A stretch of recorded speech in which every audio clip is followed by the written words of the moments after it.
तो चलिए आज बात करते हैं एक ऐसी कहानी की जो शुरू तो होती है एक मामूली सी मुलाकात से, पर बहुत जल्द एक ऐसे खौफ में बदल जाती है जिससे पीछा छुड़ाना लगभग नामुमकिन हो जाता है।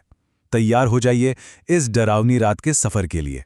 एक बार सोच कर देखिए, आधी रात का वक्त, चारों तरफ घना अंधेरा, एक बिल्कुल सुनसान सड़क और दूर दूर तक सिर्फ आपकी गाड़ी की रोशनी। है ना डरावना? यही अकेलापन इस कहानी का सबसे अहम हिस्सा है। तो कहानी के मुख्य किरदार हैं नील, और ये उस रात की कहानी है जहां से ये सारा सिलसिला शुरू हुआ।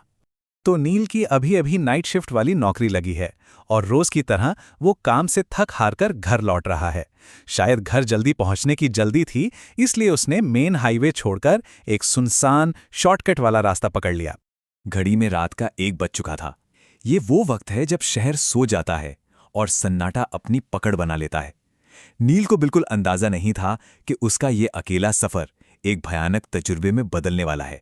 माहौल कुछ ऐसा था कि दूर तक फैली सड़क रात के अंधेरे में किसी काले सांप की तरह लग रही थी, और इस खामोशी को अगर कोई चीज तोड़ रही थी तो वो थी सिर्फ नील की बाइक की आवाज।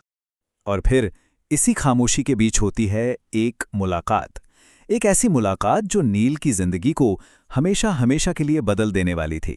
तभी एक दूसरी बाइक तेजी से उसे ओवरटेक करती है। उस पर एक आदमी और औरत बैठे थे। नील की नजर अचानक एक छोटी पर खतरनाक चीज पर पड़ती है, तो एक अच्छा नागरिक होने के नाते वो उन्हें आगाह करने का फैसला करता है, ये सोचे बिना कि ये छोटी सी मदद उसे कितनी भारी पड़ने वाली है। नील अपनी बाइक उनके बराबर में ले जाकर बस इतना ही कहता है, बहन जी, आपका पल्लू पहिए में अटक सकता है। एक बहुत ही आम सी चेतावनी, है ना? पर नील को क्या पता था कि यही चंद शब्द उस रात की सबसे बड़ी, सबसे डरावनी गलती बन जाएंगे। अभी तक सब कुछ नॉर्मल लग रहा था, पर अब कहानी में असली मोड़ आने वाला था। ये रात अब एक खौफनाक हकीकत में बदलने वाली थी। कुछ देर आगे जाने पर वही बाइक फिर से नील के पास से गुजरती है, लेकिन इस बार कुछ ऐसा था जिसने नील के रोंगटे खड़े कर दिए। अब नील थोड़ा परेशान हो गया, कहीं वो गिर तो नहीं गई। यही सोचकर वो अपनी बाइक फिर से उस आदमी के बराबर ले जाता है और पूछता है, भाई साहब, अभी आपके पीछे जो आपकी पत्नी बैठी थीं वो कहाँ गईं? और फिर नील को जो जवाब मिला, यकीन मानिए, उस जवाब ने नील के पैरों के नीचे से जमीन खींच ली। उस आदमी ने डर से कांपती हुई आवाज में कहा, मेरी बाइक पर कौन, किससे देखा आपने? मैं तो शुरू से अकेले ही जा रहा था। उसके चेहरे पर मौत का खौफ साफ दिख रहा था। दोनों का डर अब एक था।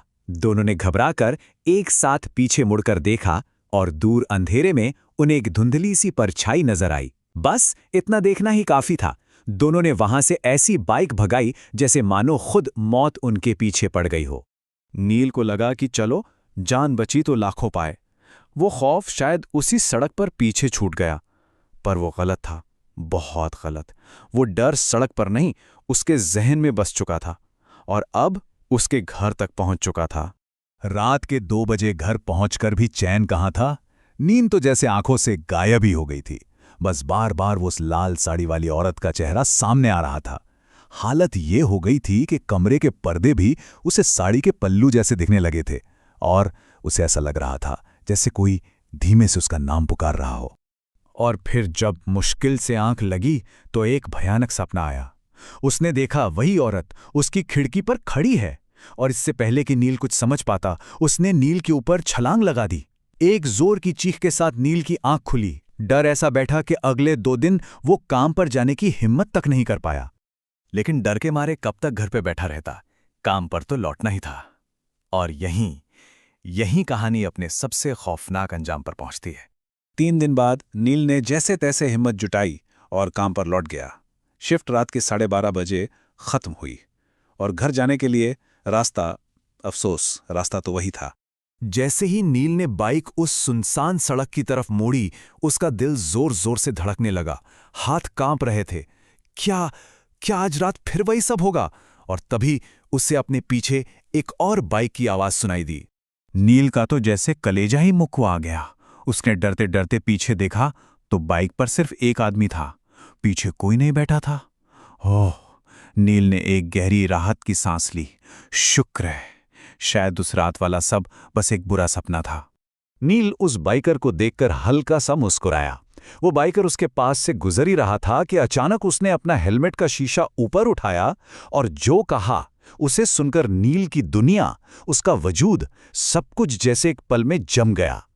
उस आदमी ने कहा, बहन जी से कहिए उनका पल्लू पहिए में अटक सकता है। एक सेकंड के लिए सब कुछ थम गया, सन्नाटा। अगर उस बाइकर को नील के पीछे कोई बहन जी दिख रही थी तो इसका मतलब तो यह हुआ कि नील अकेला नहीं है, उसके पीछे कोई बैठा है। लेकिन कौन?